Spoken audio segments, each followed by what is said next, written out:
we are far, far more than we have ever been told that we have been.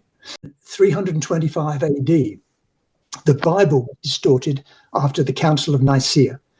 And the 12 books that were written by Miriam, Enoch, Jesus, those 12 books constituting 12 of the 15 missing books in the Bible, they were kept hidden. So what I'm here to do is to just give you the benefit of my opinions about what I have discovered and leave it entirely up to you, as of course it is. It's a free will universe. Leave it entirely up to you to how you choose to interpret what I suggest to you here today.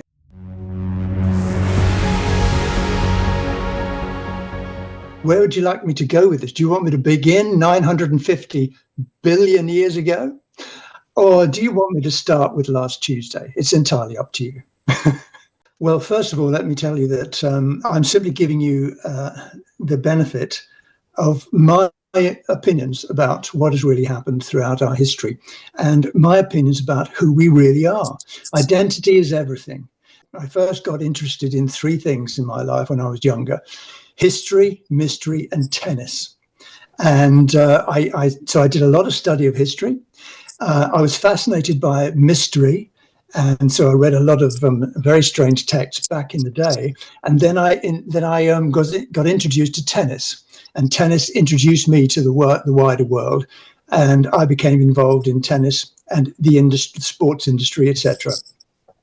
But after that had all finished, latterly in my life, I got back to history and mystery. And I won't give you all the details of how I managed to get to where I am now here with Jane. But basically, I discovered that so many of the things that we have been taught in school and that have seemed to be the right way to think of our past has actually not been exactly true. And so I embarked on studying all sorts of things over 20, 25 years.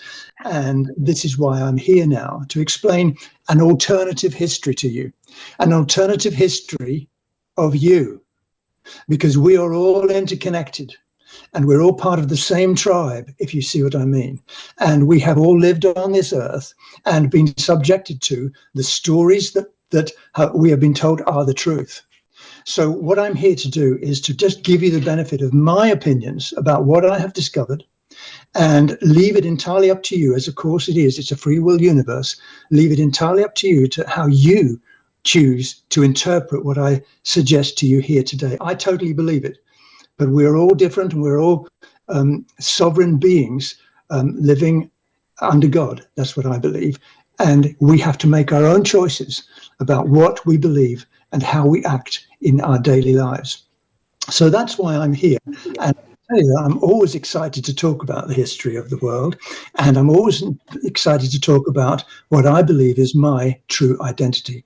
And so when I come out with some of the things that I say to you, it's so that we can share an idea, a possibility that we are far, far more than we have ever been told that we have been. So that's just me in a nutshell. And where would you like me to go with this? Do you want me to begin 950 billion years ago? Or do you want me to start with last Tuesday? It's entirely up to you. What do you think, Jane? So I think I'd like to start with the first question, because it probably goes back to 950 million years anyway. And it's from Bernadette. And she says, in an ever-expanding multiverse, there can be no beginning. So where does creation come from? Is it the expansion of our frequency that creates our realm? That's such a superb question. Well, thank you very much, Bernadette, for putting me right on the spot at the very beginning. I can't even warm up to this talk, can I? I've just got to dive straight in. Well, it's a fair question, and a lot of the quantum physicists are now asking it. And of course, they shy away from the answer because they can't measure it. If they can't weigh it and they can't measure it, they can't produce a theory. So not being able to produce a theory, they can only speculate. And quantum physicists, in fact, all physicists, don't like to speculate. So I'm happy to speculate. And I'm going to tell you that, in fact, this particular time matrix began 954 billion years ago. It began, presumably, we could say that it began in a big bang. We're not sure. But where did it come from? How did all this energy, all this material, how did you get here? I mean, such a specific, definite individual full of all different skills and talents and consciousness. How did you get here? Well, it's not an accident. Nothing is an accident. Everything is by design. So what I'm telling you is that it's a divine design. It's a process that was created, what we call first creation principles, whereby some people would say, creator God or God's source or God itself decided that it would create us. Well, whatever your title is for this, before this whole universe appeared, there is always pure consciousness. Everything comes from pure consciousness. You can call it any name you like. Some people call it Unisci. Some people call it all that is. But what it is, in fact, is pure consciousness. And pure consciousness of itself is totally and completely sovereign. It's perfect. It's the irreversible perfection of abundance. And it exists interminably. There is no time anyway, except in our lower domain universes. So, and we think that time is linear, but down here in our universes, time is simultaneously. Now, this takes a little bit of getting your head around. It certainly did me. Time is simultaneous. So if you believe in reincarnation, that you have previous lifetimes that you have already existed, let me tell you that in the simultaneous time theory, they are still existing now. They live now as you do here. There is no separation except in frequency, which is what Jane was saying.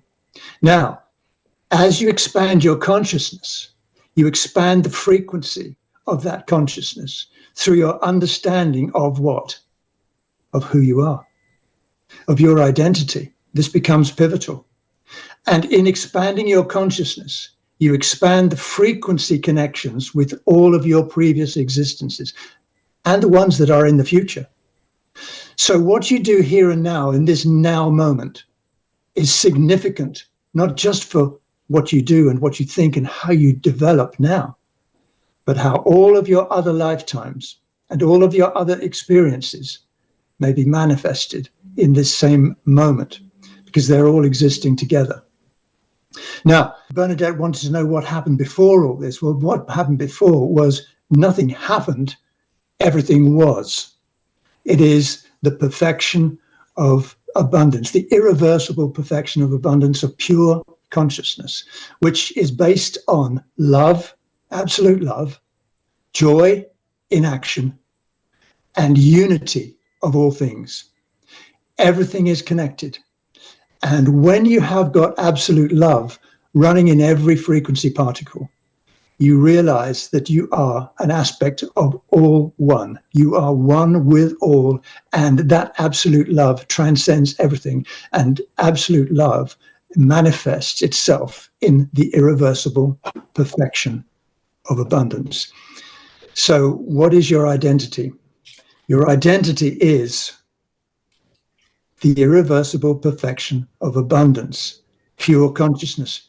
This is who you are. Now, I look at myself, and I will be very straight and honest with you, because that's what I do now.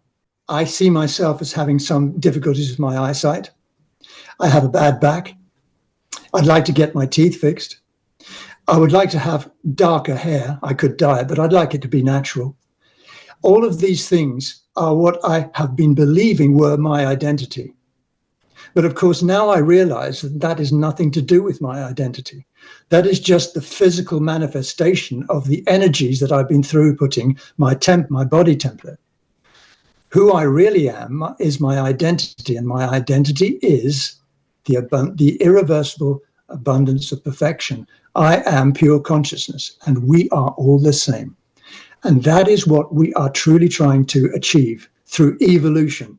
Now, we've been told repeatedly by very, very clever people who are experts, and we must believe them because they are experts, that in fact evolution is to do with survival of the fittest, strongest make it, and physical adaptations. Well, actually, evolution is nothing to do with that. Evolution is to reclaim your own true identity as God source. You are God source. This is who you are. This is who I am. I have manifested myself here as something that quite often my ego says, oh, well, that can't be right because I'm not perfect. I mean, look at this, look at that. But in fact, when we realize that consciousness is everything, the purity of our consciousness, the ability to recognize in love and joy that all is one, then we step into our true identity. That is who we are. And can I just say, just before we go to the next question, that is what all the great philosophical and religious teachers have been trying to tell us, like Jesus. You know, you are the father or the mother. You know, he would say father back in those days because that was accepted. But you are the energy of source. You are the identity of God. And that was what he was trying to say to people who in those days had very, very strict and controlled visions of themselves. So that's what I'm saying to you. I'm standing on the shoulders of people far cleverer and far more enlightened than myself. And slowly I can tell you that I got it. I suddenly began to get the idea of what this is all about. So that's my answer, Bernadette. And I'm sorry it's not a quantum physics one. It's beautiful. Thank you so much. I'm just so jumping around in my heart. So yeah, beautiful. Thank you so much for expressing it. Okay. My thoughts. Thank you. Okay, my next question, Dave. Thank you for that beautiful description from the last question. I don't know what I'm going to get from this one. They say that you have written that in the instant of your choice to express external worlds, you immediately create this alternative form. So I would like to know if this is a contract with yourself or prime creator source, because they always say it's a contract. You made this contract to come here. Who did you make that contract with? You made it with yourself, because you are God. Okay, that's sort of like, sounds as though I'm just being a little bit trite there. I don't mean to be like that. But essentially, well, there is no contract. It seems as though it is a contract. You know, we live in a 3D world where contracts are big, they're important. In fact, I can tell you in the fourth dimension, the fifth dimension, and parts of the sixth dimension, contracts are still used and adhered to. But effectively, what we're talking about is you have a commitment, an assignment with yourself. You see, the pure consciousness of all that is creates 24 God seeds repeatedly. And those 24 God seeds downstep themselves. That's pure consciousness deciding to activate in the lower domains, the holographic realms where we exist. I mean, we don't exist except entirely in heaven, all right, if I can put it as boldly as that. Heaven is within us, it's everywhere. It permanently and forever exists. But here in our holographic realms, our angle of vision is such, and our frequency of consciousness is such, that we see only certain aspects of that heavenly realm. It is here and everywhere, it's in everything. But our consciousness is such that we can see only, we can perceive only those things that our five senses will tell us are real. In fact, we have 12 senses. But down here on Earth, we are activating 5. Some maybe have got 6, you know, clairaudience or something like that. But we're supposed to have 12. So we have very slow and reduced perceptions. So what happens is that the pure consciousness of all that is downsteps a small particle of its consciousness, the pure consciousness, into realms where that consciousness can express itself and know itself outside of the perfection of pure abundance and consciousness. So we have an opportunity to experience what you might call contrast. So your consciousness, or the consciousness of source, is downstepped in 24 God seeds, and those God seeds are downstepped into 12 other lower frequencies of conscious awareness, awareized energy, if you like. And it's constantly downstepped into lower and lower platforms of experience and awareized consciousness. Now, we happen to be here in the lowest dimensional blend of consciousness, the lowest platform. That's dimensions 1, 2, and 3. So what you're looking at now, as you look at yourself in the mirror, and I see myself on this screen here, I am witnessing my own God source self as its incarnate representation. That's what we call it. It's an incarnate. I incarnated here in a physical sense through the quantum that was given to me by my parents so that I could exist here. But my consciousness is of God source. However, because of my perception of myself, I think of myself as a human being on Earth, and that I live in UK, and that I've got this qualification, and I like eating peas, and I love ice cream, and all of these different things. These are all physical manifestations of where I live and exist now. But this is just one part of me. There is another aspect of my identity self in dimensions 4, 5, and 6. That's my soul self. And beyond that, in dimensions 7, 8, and 9, there is another aspect of myself, and that is my oversoul self. And beyond that, yes, there's another platform, which is the dimensions 10 and 11 and 12, and that is my avatar self. And beyond that is my rishi self, and so on, all the way back up the stairway to heaven, where my encryption of my true identity as pure consciousness exists. So I'm here to tell you the very good news that, in fact, you are God source. But you may not believe it in this incarnate form. But what happens if I want to manifest myself in a much more awareized sense of who I am?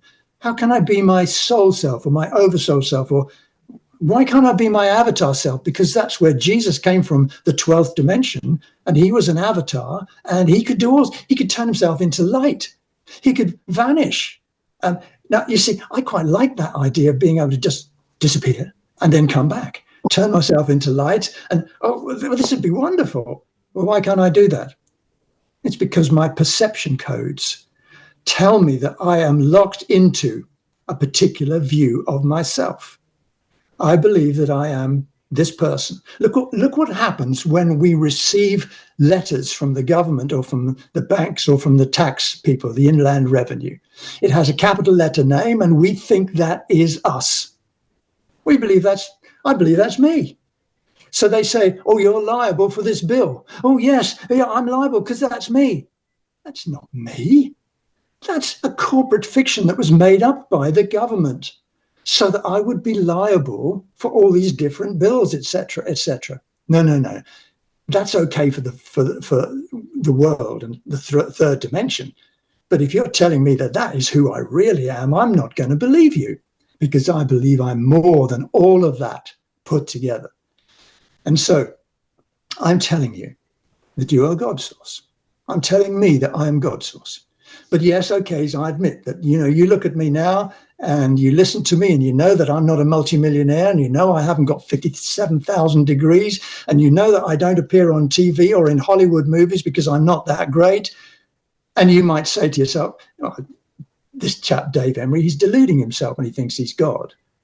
But in fact, I'm not deluding myself. What you see before you is my incarnate aspect of my God self. And I'm seeking to expand my consciousness so that I can step into who I truly am. And I believe that you're here listening to me talking about this because you believe it too. I honestly do. And the reason I say that is that you can't come onto forums like this and listen let alone speak and be interested, if you don't run the frequency.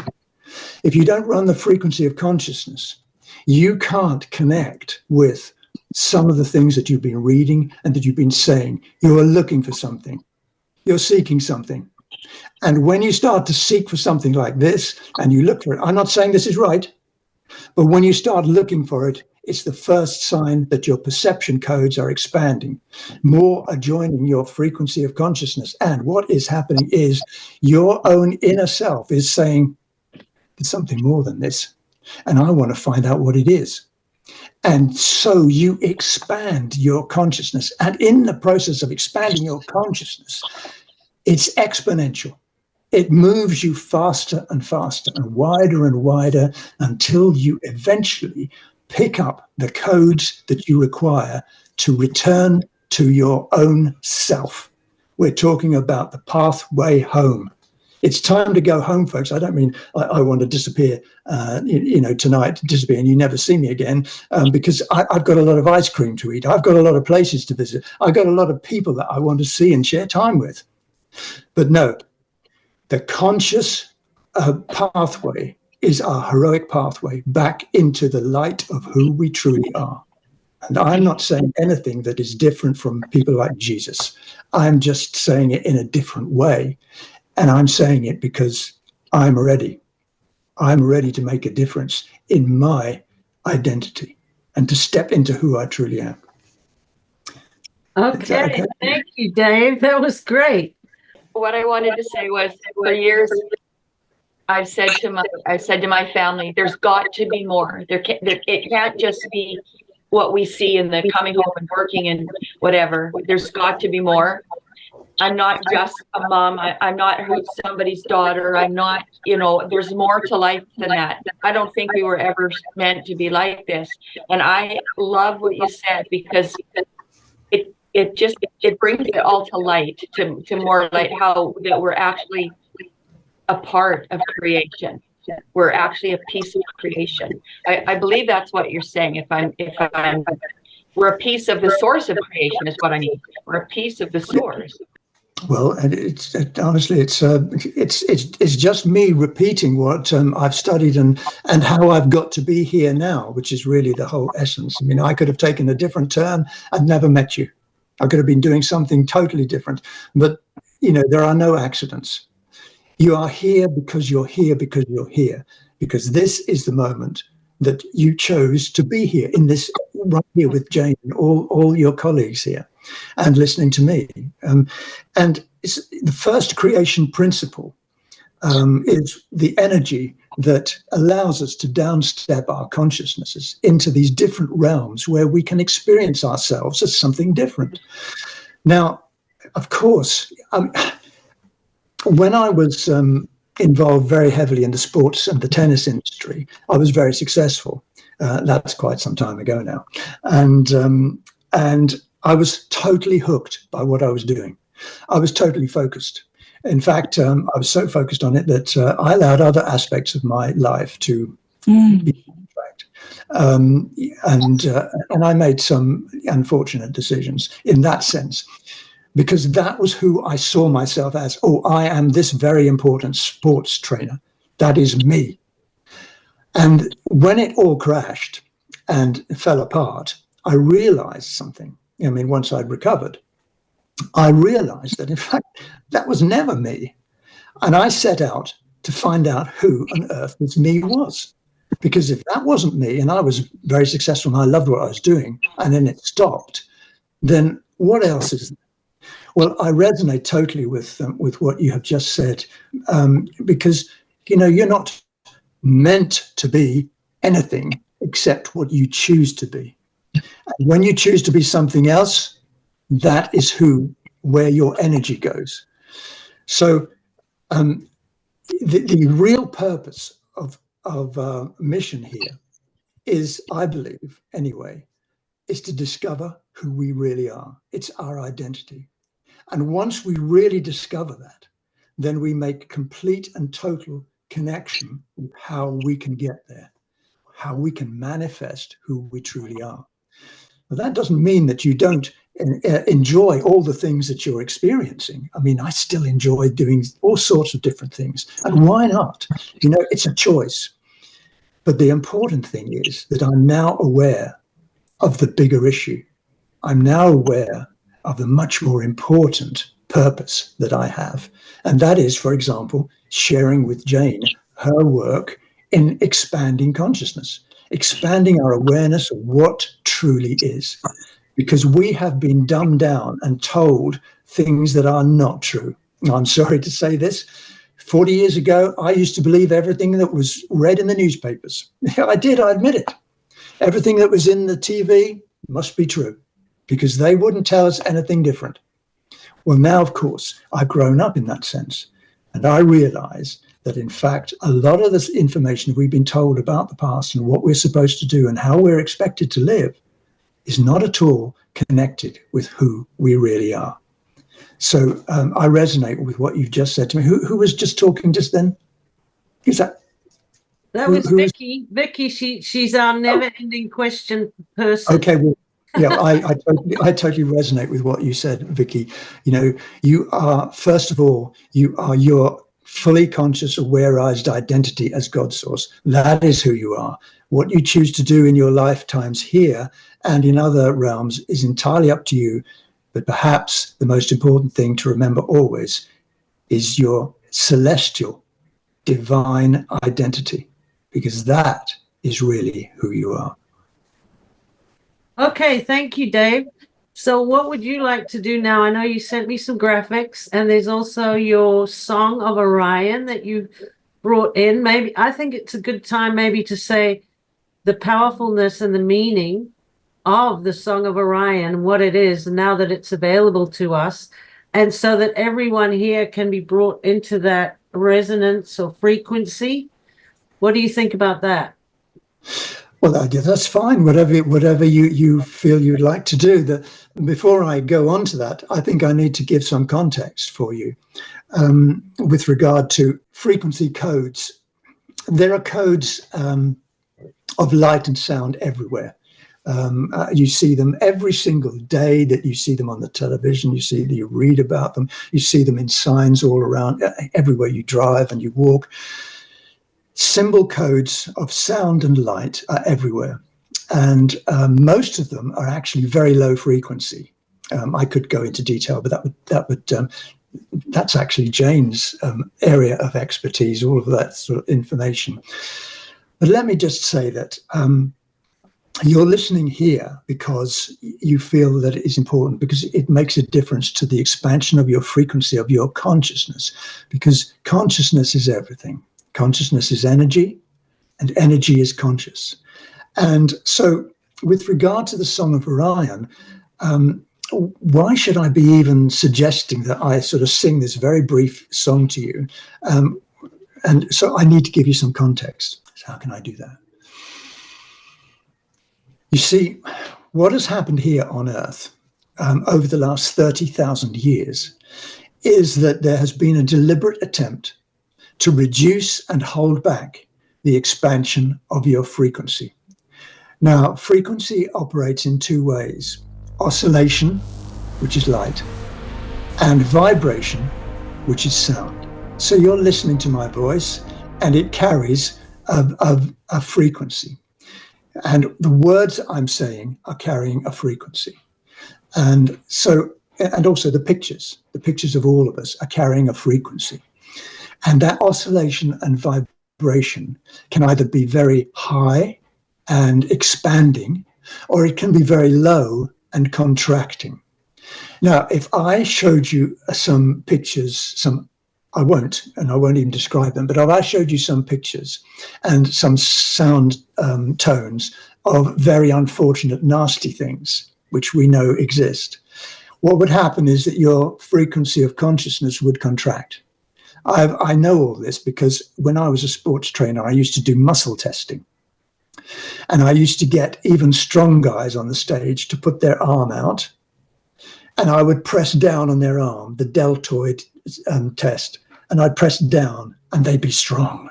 I couldn't push their arm down.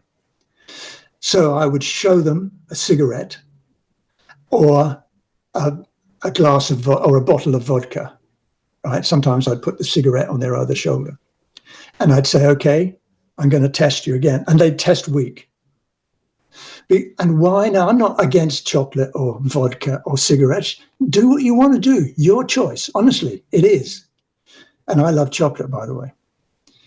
But what I'm saying is that certain materials carry a certain frequency, and certain pictures, sounds, symbols, they all carry frequency. And what we do, what's happening with us, we are bombarded daily with all of these frequencies, and we don't pay any attention. But some of them are contracting our frequency of consciousness. Some of them are slowing us down, and some of us are being expanded. Okay, I'll give you an example of an expanded frequency. Ready for this? When my grandson, who's 12 now, when he was 4, I went to his nursery school to pick him up. And I was just standing there. It felt like a bit of a spare part with all these ladies, running around for their children. I was just standing there. And suddenly Miles saw me in the distance. And he ran full pelt up to me and jumped up at me saying, "Grandpa!" And I grabbed him. And what a frequency charge I got for that. Oh my goodness, that was one of the biggest frequency charges I have ever had. And that's what we're talking about. We're talking about frequency charging, whereby in an instant, your frequency of consciousness expands instantly like that. And that affects the whole of your physical body. It does. And your emotional body and your mental body. Everything expands. That's the frequency of consciousness. So what is it I'm talking about with regard to the Song of Orion? Well, it's a frequency code. It's a geomantic code which has been created hundreds of thousands of years ago and has not been able to access this realm for thousands of years. Why? Because this realm has been trapped in time for so long, until about the year 2000. That's why Jesus came here. The character, the entity we know as Jesus, came here in 10 BC to help us expand our frequency. And he put into the frequency grids of Earth, and therefore of ourselves, because we're connected with Earth. Earth is our mother, and we are her children. And so when her morphogenetic field of consciousness, because she's real, she exists as an individual being, when her morphogenetic field expands her consciousness, then so too does ours. So I will get to the Song of Orion, because we're talking about the expansion of consciousness. Jane, have you got those codes, the Vecca codes? Can you show them? Yeah. The Vecca codes or the Flame Wind Song? Is that one of them, or is it the... No, the coloured Vecca codes, just to explain. Okay, let me share my screen. Okay. Can you all see those? Yes. Those are called the Vecca codes. There are actually 12 of them. Now, the entity Jeshua 12, we call him Jesus, was born in 10 BC. His real name was Jeshua Sananda Melchizedek, of the Melchizedek line. And he came to do specific things. He came really to set us up. That's all of us here today, and myself, to set us up for frequency of expansion of consciousness, so that we could have the codes to be able to ascend into our soul, oversoul, avatar self, whatever we choose. And he had to put these codes into the grids of Earth, because if he got them into the grids of Earth, they would get into the grids of our own selves. These are the Vecca codes. There are 12 of them. Well, actually, there are 13. And each one of these is for the 12 days of Christmas. And the 13th was the Akasha code. These are the other 6, that makes 12. And the Akasha code is the God seed code that I spoke of. And that is the 13th code, and came in on the 2nd of January. We call it the 2nd of January. So you backdate, there are 13 codes. There's the Akasha code. That's the sound tone for the Akasha God seed code is Uma Etre Ina E. So we have just shown you that code, which has expanded your frequency fields, and I've just told you the sound tone, uma e tre ina e, and that helps to expand your frequency codes. All of those 12 Vecca codes, the 12 codes of Christmas, were put into the grids by Jeshua Sananda Melchizedek for our benefit. And because of that, he did some other things, of course, but because of that, we are able to make the ascension codes work for us in this time now. That's why we're going through a crazy world. I mean, I'm assuming you've noticed that this world is pretty crazy. Well, that's the reason, because the ascension codes have been fixed. We are going to ascend if we choose. Some people will choose not to. But if we choose to change our frequency of consciousness, this is the opportunity we have been waiting for, because we have the codes. All of you have got these codes within you. You don't have to use them, but they're in there. So you can access them, including the Akasha Godseed code, which are incredibly powerful codes. These are codes that expand frequency of consciousness, and there are lots of them. And a lot of things are coming back online, as it were, and one of them is the Song of Orion. Now, if you want to put the Song of Orion up, I will sing that for you. Okay, but first of all, let me explain this. You see, you have 12 strands, 12 dimensional strands, all right? In fact, some of us now have 24, 36, 48, because we have been upgraded. And the reason we were upgraded is because a lot of bad things happened in 2011, 2012, and had to be fixed. And they were. And the fixing was done in December 2016. So those beings, we'll call ourselves beings here, all those beings who chose to accept the extra strands have now got them. So what does that mean? Well, for about 100,000 years, and that includes your past lives, by the way, are in there in the last 100,000 years. A lot of the DNA strands were inactive. They were what we call junk DNA. You might have heard of that. The scientists believe that, we just have a few strands of DNA active, and they're not quite sure what they do, and the rest of it is all this junk stuff. Well, let me tell you that you had 12 strands of DNA back in the day, hundreds of thousands of years ago, but you couldn't access it all. And because you couldn't access them all, you couldn't ascend. You were trapped here on Earth. Your past lives have been trapped here.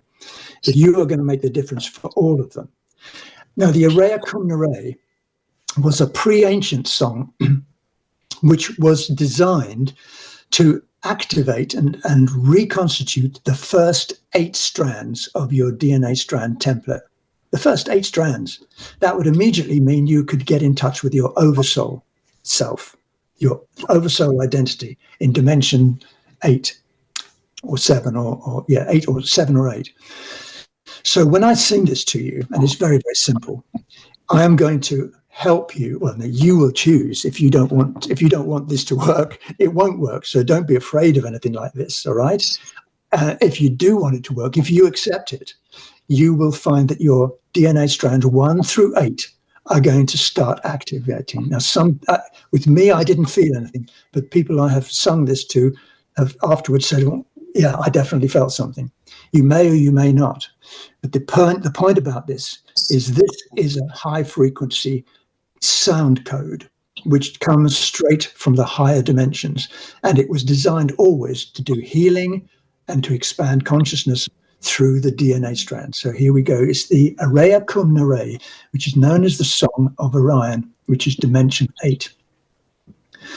Umeda e patama, umeda e patama, patama e data e kumna, umeda e patama, umeda e patama, patama e data e kumna, tretela e durana, tretela E durumna durama e kemta e kumna tretela e durumna tretela e durumna durama e kemta e kumna.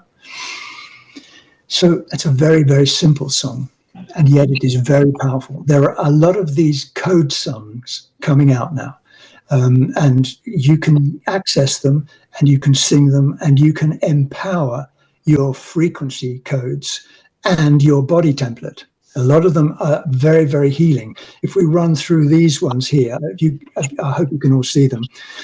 The Biovaca code, the first one that Jeshua Jesus encoded into the earth grid, is the High-Vecca code for dimensions 10, 11, and 12. The Tri-Vecca is for the primal light and sound fields.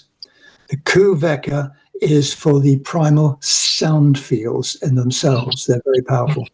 Then the Da-Vecca is the triadic. The Ra-Vecca is the polaric, and they all have different functions, and they all reference your frequencies up to the higher levels of identity. So you have all of these within you if you choose to use them. Now, I will just say that there are quite a few people or beings on Earth who are incapable, they're not able to access these code frequencies. In fact, if they were sitting here listening to, well, they wouldn't be hearing me and they wouldn't be seeing these. It would be like a blank screen, or the mute's gone on. All right. And that's because their perception codes are unable to pick up on what we've been talking about here. So there are a lot of beings on Earth currently who are not able to expand frequency of consciousness. And that is simply a choice for them. Fortunately, we are not in that position here today.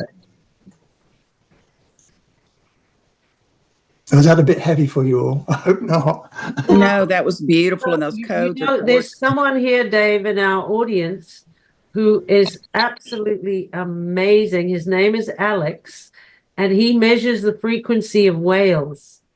Oh, how wonderful. Yep, and he's here, and I'm so glad he's here, and I'm sure absolutely enjoying it. All right, so now after we've done all that and talked about the frequency and everything, I was wondering maybe if Alex had a question. Been doing work with ancient artifacts and whales and Gobli and all of that. We'll see if he comes on. Okay. In the meantime, I'll ask one of the questions that were submitted before, and this one is from Linda. And it's a combination of questions. One is from me, because I found out about Operation Indigo Skyfold, and I was wondering, and it's a chemtrailing operation, and I was wondering if that was in particular directed at the Indigo people, the Indigos that are on the Earth right now, if we're such a threat to them that they have to do this huge chemtrailing spraying thing that's been going on since the 1990s. And Linda's part of the question is, will we Indigos know what to do and when to do it? Well, Linda, it's a very astute observation you've made there. And the answer is yes, you will. Because pure consciousness awareness gives you the ability to make critical divine decisions without worrying about the consequences. Because of this consciousness frequency that you have, as you expand it, you step into the ability to just make decisions which are designed to recreate and re-establish your divine celestial inheritance. And so you must never be afraid of such things, because that is beyond all, lower realm energies. You can't be affected when you make decisions of a divine and a celestial nature. Once you feel in your heart chakra that what you are doing for yourself and for your family is right. But essentially, we're talking about you personally. So it's a very astute question. But when you're on the divine celestial pathway, the heroic pathway, which we all are on, be not afraid. You will choose the right options. You will take the right road all the time once you're on that highway. I hope that answers that one. Yeah, thanks, Dave. You're doing amazing. How are you doing? Do you need a break? Would you like to? No. Well, because what happens when you talk about these things, these energies, they expand you, they uplift you, they increase your frequency, so you get a high, really. So I'm fine. I don't even need a bottle of vodka. Okay. Well, let me answer your question about the indigos. Right. Well, I'm going to make a couple of revelations here for you, and you don't have to believe anything I say. I won't be offended if you think I'm talking rubbish, right? I will be perfectly happy. But I'm going to say some things because listening to, watching you here and knowing that you're here and listening, I can tell you that your previous lifetimes go all the way back 800,000 years. 800,000 years ago, you had your first life incarnation of who you are now. Of course, you looked very different. Things were totally different 800,000 years ago. And the reason I'm saying that is that the frequency that's coming through the screen to me from you is such that I can be confident about what I'm saying.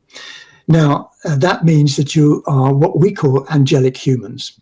So I have to say that what we've been told about, we descend from chimpanzees and lemurs and baboons and all that sort of thing. Don't believe it. It's rubbish. You are an angelic human. You have always been an angelic human. And in fact, I can tell you that the angelic humans from 800,000 years ago were keepers of the blue flame. And the blue flame is the fifth dimensional frequencies that you need to absorb to be able to ascend into your soul incarnation, your soul identity. So the keepers of the blue flame were very, very important. And many of them were indigos. Now, what is an indigo? Okay. Well, I bet you we're all indigos, for sure. I know Jane is an indigo, okay? And an indigo is an angelic human with sixth strand active. That means that your sixth strand, which the color symbol code for the sixth strand is indigo. You know this LGBT protocol that they've introduced? The very interesting thing is that when they show you the colors, the indigo is missing. They've taken the indigo out. Now, do you think that's just an accident? No, there's no accidents. The indigos are very powerful frequency generators and transmitters. So all of us here as indigos are transmitting very high frequency, particularly when we're in the high frequency mode. And that is, it's almost like sending a pillar of light up into the universe. You can be seen by anybody who has got the right radionic equipment. They can see the pillar of light, because indigos are very important. And there are three types: type 1, type 2, type 3. Now, I'm an indigo. I don't know which one I am, but I'll tell you what the type 3s were. Type 3s were targeted very, very heavily. One of the ways in which they were targeted, and, forgive me if I'm affecting or I'm mentioning anybody here whose family affected in this way, but type 3 indigos were badly affected by ADHD and ADD. You've heard of those? And they were prescribed medicines to help them. I actually used to work in my sports industry with some ADHD young people. And back in the 80s, I didn't know about it all.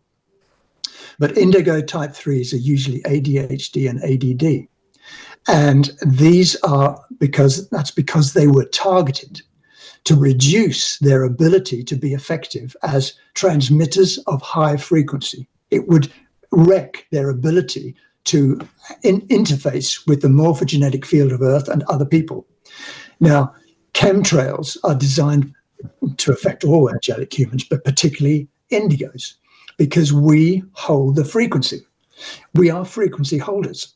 And for 30,000 years, angelic humans and indigos have been targets. We have just been mercilessly targeted by specific groups of fallen angels. I'm sorry if that sounds a bit wacky, but that's what's happened.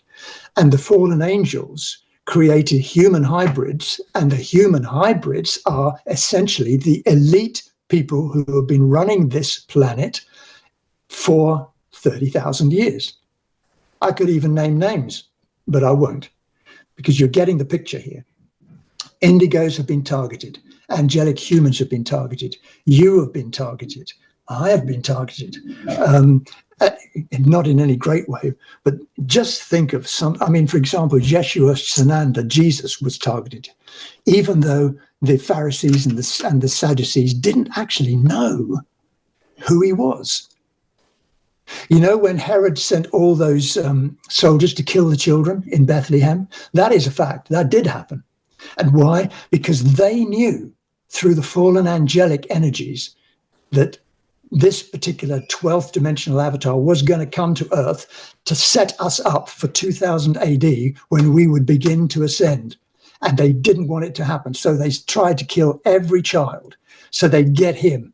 Collateral damage. They've never been worried about that. But in fact, there was another Jesus called Jeshua 9. He was a 9th dimensional avatar. Jeshua Sananda, the 12th dimensional avatar, was born in 10 BC. And Jeshua 9 was born in 5 BC. And it was Jeshua 9 whose words were written into the scriptures. It was he who walked around doing the Sermon on the Mount and so on and so forth. But behind him was Jeshua 12. And Jeshua 12 was doing the more dynamic frequency of consciousness work with the genetic field of the Earth, and with helping people to ascend through the Egyptian pyramid, the blue flame pyramid in the pyramid of Egypt. He was doing all of those things while Jeshua 9 was talking about all the things we've read in the Bible. And the idea is that Jeshua 12 was seriously being hunted down.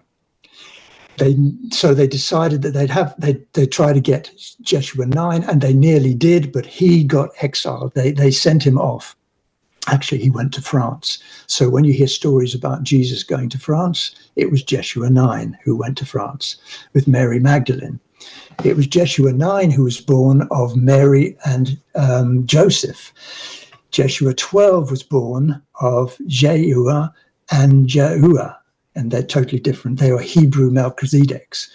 And the reason I'm mentioning that is because all the primary indigos on this planet for thousands of years have been targets.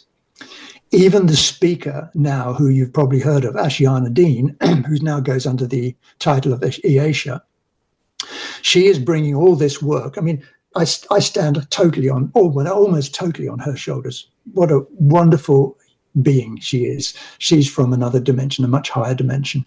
And she came here to bring the Emerald Covenant teachings, which I'm just passing on to you. You know, I'm just a mouthpiece, and that's all I'm doing.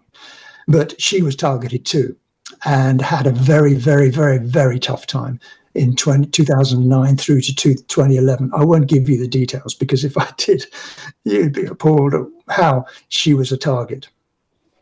But in fact, back in when Jeshua 12 was existing, Jeshua 12 was speaker number 2. Speaker number 3 was Miriam, who was Jeshua 12's half-sister, Cananda. And Miriam is now the reincarnation, or the Ashiana Dean is the reincarnation of Miriam, who was speaker number 3 back in Jesus' time. So who was speaker number 1, you might be saying? John the Baptist. John the Baptist was older. He was born in 31 BC. He was speaker 1 back then. So what's happened to him? Well, Speaker 1, John the Baptist, was, as you know, in the history texts, he was murdered by the Romans, effectively. He couldn't write his 3 books. Miriam wrote her books about the covenant cloister, how to live in a covenant world. Jesus wrote books of maps and keys, how the inner grids of frequency of the earth work, and the Amenti tables, how the sphere of Amenti works for us. John the Baptist never got to write his. But John the Baptist came back, and he was incarnated as speaker number 2 in this life. And he married Ashiana Dean. So I could tell you lots of other things, because there have been speakers of the Emerald Covenant tablets. All the information that I'm giving you, they've been repeatedly sent to Earth to explain to us as humans what we need to do to expand our consciousness, to step into the identity, our divine identity as we truly are. And every single time they got stopped, something happened. I haven't got all the dates here, but I'll just read some of them from here. 10,000 BC, in Tibet and China, there were speakers, and they were hunted down by Mongolian raiders. And the Mongolian raiders were sent there to nail these indigo people who were talking and telling the truth, by the human hybrids who were running Tibet and China at the time. They were in cahoots with the fallen angelics who had sent them there. So what else have we got? 8,900 BC, the Hebrews who were living in Sumeria at the time, they tried to tell all of this information, and they were hunted down. In 8,400 BC, they had speakers in Egypt trying to explain to the people how they could expand their divine consciousness, and they were hunted down. Then we got 7,500. There was the Celtics, the Celtic Druidic clans.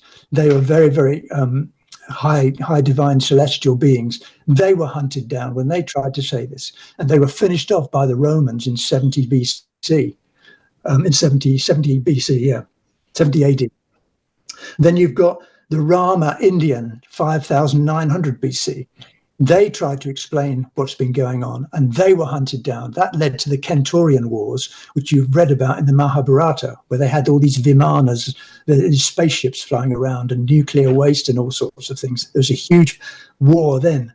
And then you've got the Incas, 4,700 BC. You know, the archaeologists tell us that there was nothing going on in 4,700 BC where the Incas were. There was just jungle, etc., and mountains. Well, in fact, the Incas tried to tell all of this information, and they were hunted down. And the Mayans, 1,000 years later, were hunted down by Thoth of the Emerald Tablets of Thoth. They were hunted down because they were telling stuff. Our whole history has not been a pageant. It's been a catalogue of interruptions and distortions. In fact, in 325 AD, the Bible was distorted after the Council of Nicaea. And the 12 books that were written by Miriam, Enoch, Jesus, those 12 books constituting 12 of the 15 missing books in the Bible, they were kept hidden by the Council of Nicaea and the Church of Rome, and all the other writings were made up or distorted. Now, they threw lots and lots of truths were in there, but the basic premise was to distort and to eliminate. And that is how the church took over Jeshua's words of wisdom, of divine celestial frequency expansion, which they had brought to the grids of earth. The Church of Rome deliberately misplaced it, distorted it, and used it as a mechanism to be able to control this planetary realm. Now, Jane has got all that history far better than I have, but that's essentially what has really been happening here. And some other people throughout history, have you heard of the Cathars? The Cathars were entirely connected with this material, the divine celestial expansion of consciousness, according to all the codes. And they held one of the critical plates of information called a CDT plate. Plus, they had written copies of the books of Jesus and Miriam. And that's the primary reason why the Church of Rome in 1244 massacred them all, burnt them at the stake, and hunted them down. Not because they wanted the gold, but because they wanted to stop this angelic indigo expansion of consciousness, because it would destroy their control of the world. And I'll say one thing about the Templars, the Knights Templars. In 1119, Hugh de Payen and 6 knights, or I think 5 knights, including him, that was 6 knights of Templar, were given special dispensation to dig in the lower sections of the Temple of Solomon. That's after the Crusaders took Jerusalem. And they were digging away, and they found something. And for centuries, it's been legendary that they must have found gold, because they became so rich. They became incredibly wealthy and so powerful. And they took on the bankers, and they became bankers. Oh my goodness, what did they find in the depths of the Solomon's temple? Well, what they found was one of the CDT plates. And the CDT plates are where we get all this information that I'm telling you, and that Ashiana Dean passes on, and that Jeshua had. All of that information was on 12 CDT plates, they're called. I won't describe what they are. They're small discs, actually. And you could play them holographically, yes, even back thousands of years ago, and they would tell you how the earth worked, how the universe worked, how to expand your consciousness, all the details of history and how we got to be here. Everything was in there, because Thoth copied that and put it into his emerald tablets of Thoth and eliminated the bits that he didn't want. So what did the Templars find in the Temple of Solomon?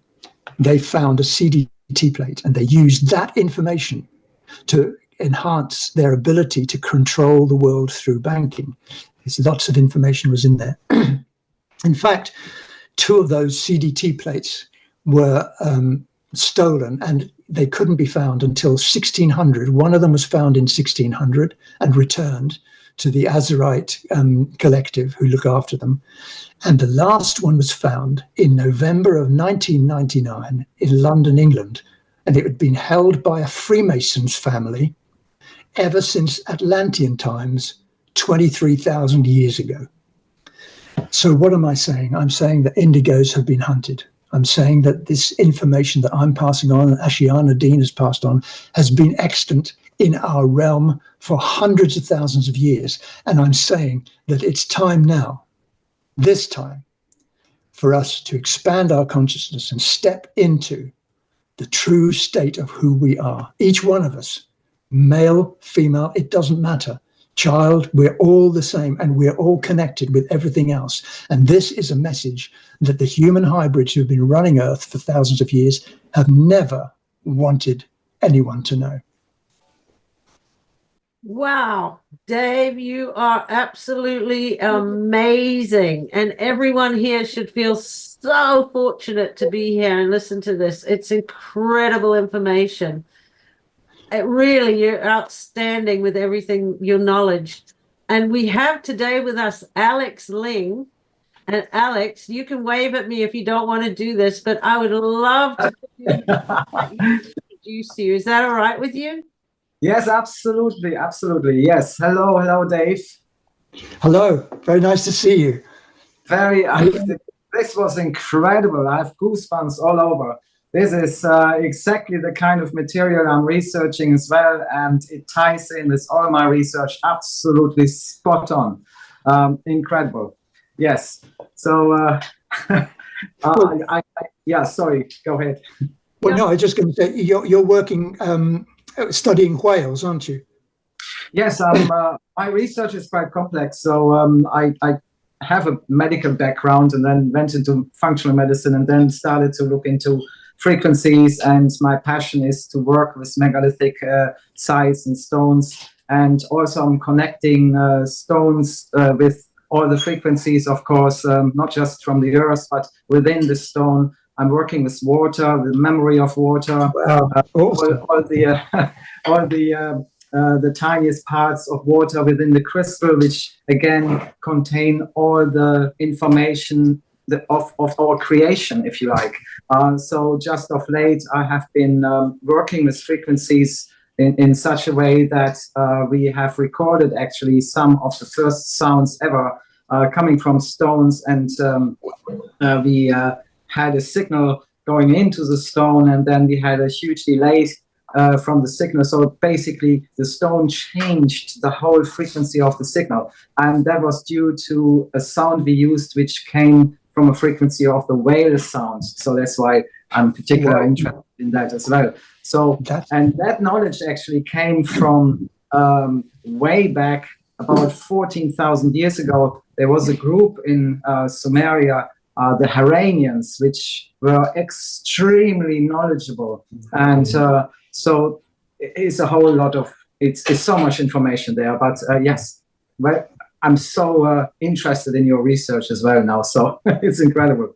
Well, thank you for what you've just said there. And it corroborates, we're all on the same pathway to discover as much as we can about what the real truth is, because we've had this truth hidden from us for so long. So wonderful to hear about your work. I would love to. Have you written a book about this?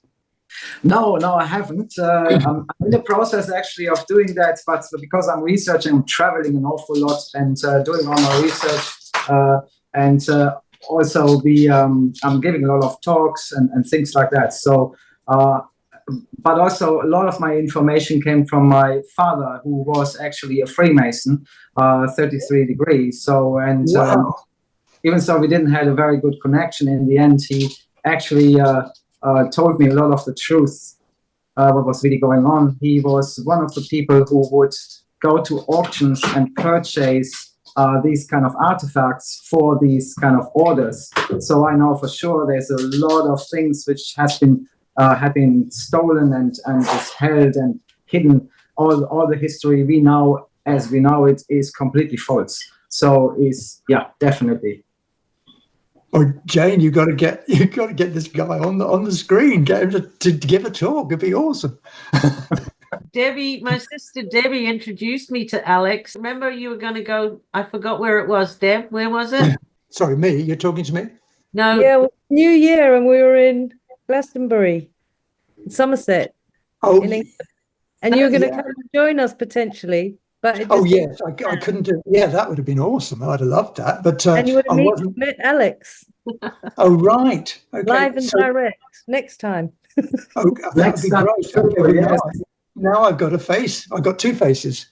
Hi, Debbie. Wonderful. Well, that's awesome. No, thank you very much for the invite. I'm sorry I couldn't make it, but let's see if we can do it for the next time. That would be terrific. I have to say just very shortly, the song of Orion, I have to say that yes, there you go. The song of Orion, Dave, when you started to sing it, the whole atmosphere, the whole frequency in our house changed.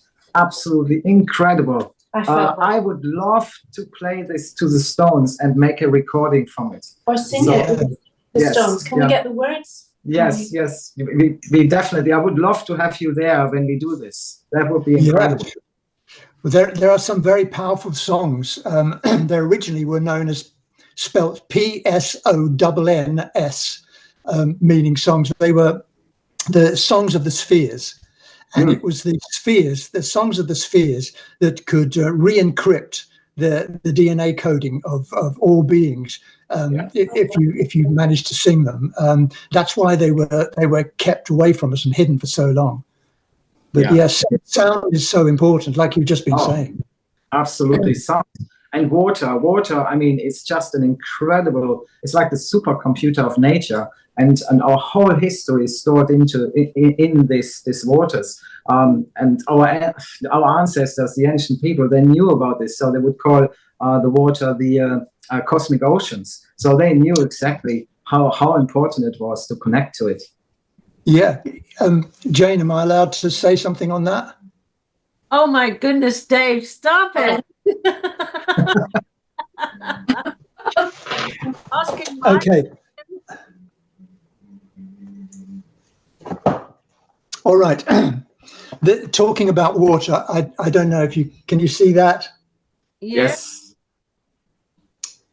Yeah. Well, that is a picture of the Alareya Rashatan code. It's called the feel-good code.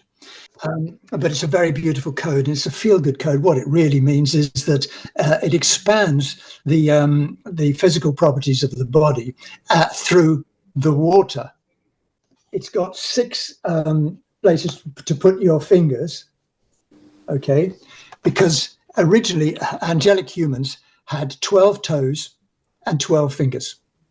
There is one tribe in Ecuador which actually does have 12 toes, 12 fingers. And they think, we think that's the only angelic human tribe left. Anyway, I will read you what it says on here for the feel-good code, because it's so apropos, Alex, to what you're saying. It's called the Alareya Rashatan Aquatone Axiotonal and Chakra Healing Chart through water. The Alareya Rashatan feel-good code is the calling code for protoplasm, pre-substance hydrolase, the pre-substance hydroacoustic compound element that is organic, living, pre-water. It is pre-substance D3H2O2HE3, D2O2H2N3. That's the physical genomic connection, which speaks to hydrolase endoplasma atomic hydrolase, that is the organic atomic living water, which is the atomic hydroacoustic compound element water matter base, of which 144 organic living elements are composed. Wow. That is wow. Isn't that interesting? That is very, very interesting. And it ties in again so much with what my research is about water. It makes complete sense. Yes, absolutely. I see water as a consciousness anyway. It's living, as you say. It's so important that we're reconnecting with it. And that's basically what I'm trying to do, to get people to listen and to see water not just as something to hydrate our bodies, but to really go and communicate with the water and expand our consciousness again. So it's so important where we are at the moment. So it's so much incredible movement towards this kind of things, which is I'm just so pleased about it. I hear this all the time from all the people around me, and the understanding. There's so many different researchers coming out now and tying in exactly with what we are saying. And it could be better. It's amazing. It's just the right time. Would be lovely to meet you at some point. Okay, I'd love to do that. That would be great. I'll set that up. Just as we're talking, can everyone read that book? Yeah, there. What? Aliens. Oh, that's hello there. That's and fallen angels. Well, there you go. So we're talking about the same things. This is awesome. Offspring of the gods. And wait for it. I know I've met one of the guys who picked up 2 CDTs. No. In Afghanistan. Yep. Oh, how awesome. Well, and he also ended up fighting 2 Nephilim while there. Right. So the Nephilim were, let's say, protecting the area. Wow. Oh my gosh. Well, you see, isn't the really exciting thing about this is they can't put the stopper on this anymore. It's already out there. They can't. Yeah. No, we're right on top this time. This is it.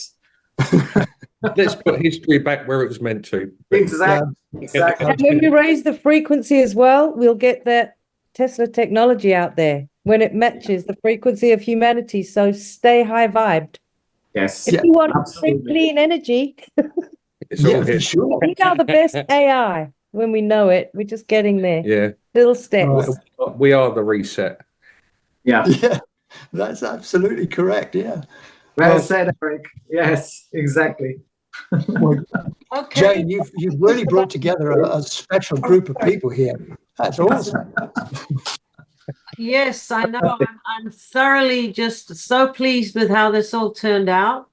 I'm sure it's going to be of great interest to very many people. And I thank you, Dave. And I know we've been going on almost an hour and a half now. And I didn't want to go without giving anyone a chance to ask a question.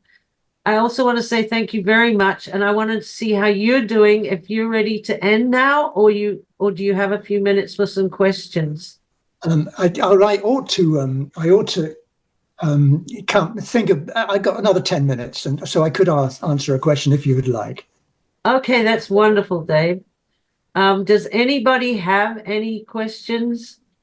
Well, between us, everybody could answer it. Mine's a bit obscure in the beginning. You referred to the Big Bang Theory, and I so don't believe that. But if creation is always expanding, wouldn't it make sense that love was the starting point? Because that is the point of creation and expansion, the frequency of love. Absolutely. In fact, absolute love, omni-love, is the core precept of pure consciousness. You can't have absolute love until you have an awareness of oneness, of the unity consciousness of all, that everything is connected. And let me step out into a really unusual realm here, probably, maybe. Alex was talking about stones, all right? Simple stones that he collects and he studies and he researches and he does experiments on. And we'd think to ourselves, oh, that's just a stone. What's so big about that? But in fact, you see, the stone is composed of particles. And the particles are all God source. Every particle is a particle of God source. Every particle is a particle of pure consciousness. Now, I know, you pick up the stone and you think that can't be true. But that is true. Everything is God source. It is everywhere. And when you start to feel that, it comes up from inside you, and you start to feel, do you know what? I'm connected with everything. It's unity consciousness is everything. That is what it is that expands your sense of absolute love. And absolute love is, you're quite correct, is the core of first creation. You can only feel that when you realize that you are one with everything, including the particles of the rocks. You can talk to the rocks. Well, Alex talks to the rocks. I bet you Alex talks to the rocks. He may not be using English language or whatever it is, but he's mentally, emotionally talking to those rocks, and they are responding. It's like, I hug trees and walk out into the grass in my bare feet. The local neighbors think I'm extremely strange. But the whole point is that we expand our own electron field once we get connection in unity consciousness. So the answer to the question is, you're right. Absolute love is the core of the universe. And when you realize that we are all one, that absolute love exponentially expands and it cures everything. It cures absolutely everything. So I'm working on that currently because there are still some things that I don't quite connect with. Raisins is one. I don't like raisins. I'm trying hard to learn to love raisins. Stew them. Oh. Okay, do them with love. Yeah, okay, Let's right. do the love. I want to say something else. Would this be a fair statement to say? We are all energy and frequency, and nothing is solid. And our thoughts are as relevant as what we perceive to be solid, in that they are frequency and powerful as well. And we are unaware of that in that same way that a fish doesn't know it's wet when it's in a pond of water. That's very good. I'd never heard that before. I must talk to some I made fish. it up. I told Eric, that's all. I think you're absolutely right. Everything, like I said, that heaven is all around us and all within us. It's everywhere. You see, space and time don't really exist. They're constructs of crystallized light and sound scalar waves in this holographic universe. And so our perception codes pick up all around us that this comb is solid, and I can tap my hand and it exists, etc. But in fact, everything is it's all an illusion. Everything is all in the same. Yeah, everything is in the same place, in the same time span. So heaven is right here and now. The question really is, can we get our perception codes to expand in frequency enough so that we can see things as it truly is. And I guess that's how we yeah, see good spaceship thinking. Earth and our beard beings. We have to feel it into being into the direction we want to be. We want to take it. When we're driving a car, we don't just look at the bonnet. We look at the beautiful horizon and the sunset and the view, and we feel great. And we see that as our future, and that's what we manifest. The frequencies come into resonance with each other, and they have to manifest, right? We are the angel intelligence, the AI. Yes, I think. Look, you've got so many speakers on and for future reference here, Jane. You could do a program every week. Me, this has been fascinating, and I would like to thank everybody who came, and especially you, Dave, and wonderful for Alex being here. That was wonderful. I hope one day I meet you, and of course, Eric, I hope one day I meet you too. And I want to thank everyone for being here. And I think that we've absolutely sucked Dave Emery dry of everything he has. I'm going to study something else now because there's nothing left. So I'll just. But look. Thank you very much for inviting me. I really appreciated meeting every single one of you and talking with you, sharing with you ideas. We all have different perceptions about different things. We all have different levels of knowledge and understanding about all sorts of things. All we did today was to share some ideas, and it was absolutely uplifting. You really expanded my frequency of consciousness. I want to say thank you very much, and I hope we can do it again sometime. Thank you so much, Dave. Okay. Speak to you soon, guys. Thank you. Thank you. Bye. Thank you. Wow. Thank you, Miss Jane. Thank you. Thank you, Jane. Thanks, Dave. Absolutely. Thank you, everyone, for coming. I'm so glad you made it. Speak soon. Thank you. It was wonderful. That was awesome. Love you guys. Jane, bye. But wonderful to meet new family, and I just felt so at home with everyone here. You should set up a couple of groups or a group. We will. Everybody that was supposed to be here was here. Yeah. Right. Can't wait for your next one. I love you all. Bye. Love you. you Thank too. you. Bye. Bye. Bye.